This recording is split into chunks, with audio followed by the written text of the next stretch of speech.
This is an umbrella stand. This is not mine, someone else made it. There it is.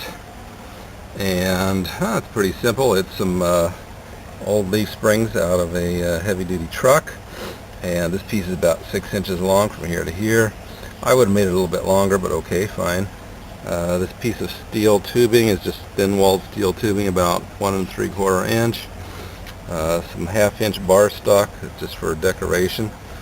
And yeah, I would have put some stainless steel underneath here to keep it from rusting. But otherwise, not a bad little project. Anyway, hope you found it interesting.